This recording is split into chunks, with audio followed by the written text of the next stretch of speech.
Okay, we're gonna learn how to do all the audio routing with Edirol Orchestrals inside Ableton Live. If you're unaware of the routing abilities with this is crazy. I usually try to shy away from using any third-party VSTs in these tutorials, but I figured there probably is a demand out there for using some of these third-party plugins inside Ableton. So I thought I'd make it specific to these. The coolest thing I think about Orchestral is that you can have, there's 16 tracks in here. So you can have up to 16 different instruments running simultaneously with just one instance of the VST, which is, that's awesome. That's crazy to me, at least. And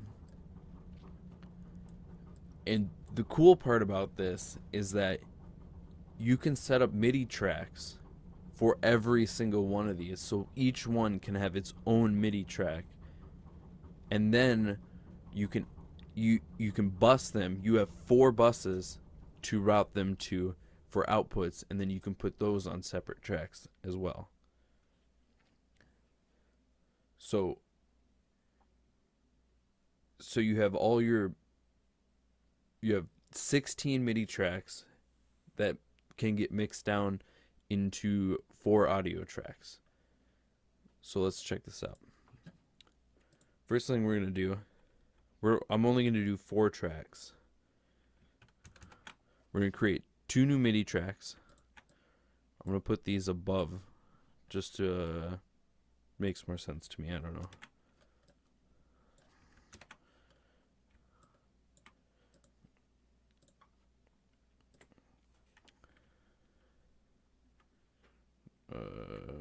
Control D will duplicate that. I'm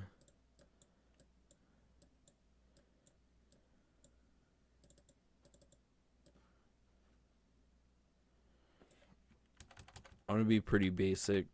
Just, I'm not in the creative mood right now, to be honest with you.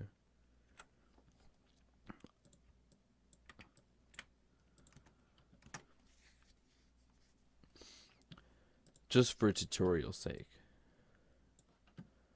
Then what you're gonna want to do is on each one of these tracks, you set your output to orchestral. I'm gonna set these all. And another cool thing you can do is if you click, then shift click and highlight multiple ones, you can change your output on multiple tracks. So you don't have to go through and do these all at the same time. You can just click, highlight them all, and then change the output to orchestral, and it'll change them all, which is pretty cool. And then you want to set, you choose from 1 through 16. So 1 would be the flute vibrato, 2 would be the oboe vibrato, 3 would be the clarinet, and then the bassoon on 4. So I'm gonna move this one down there. I think that makes a little bit more sense.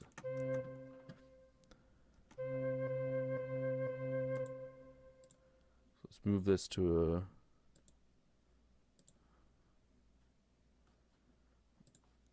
1, 2,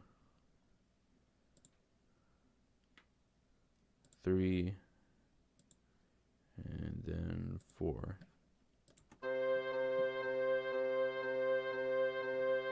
So you can see all 4 are getting triggered right now.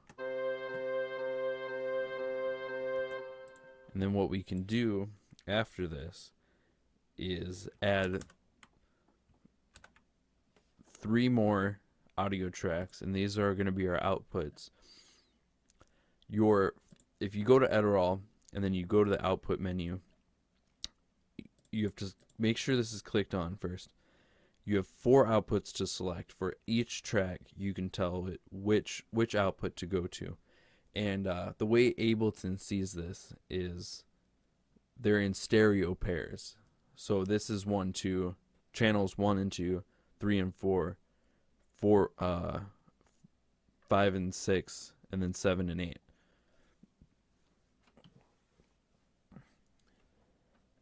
So we're gonna have to. I'm just gonna send each one of these to its own output,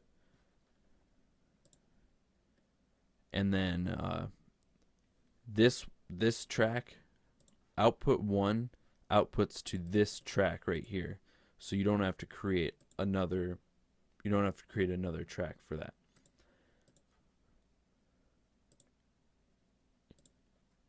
Again, you can click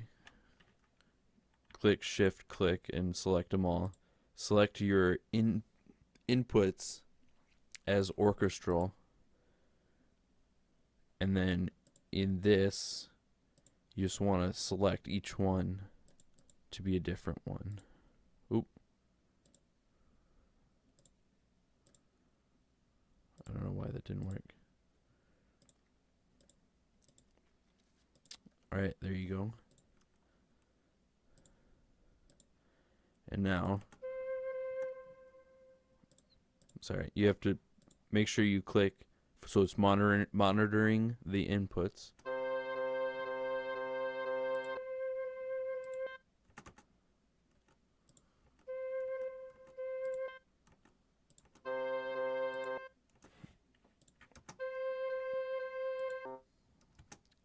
It's kind of a bastard when it comes to soloing. You can't.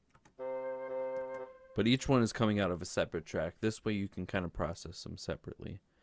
So I hope that helped you guys getting started with the routing with Orchestral, which is a great plugin. In my opinion, the best orchestra plugin that is out there that I've used, that I've seen so far. And I highly recommend it if you want to start orchestrating your productions.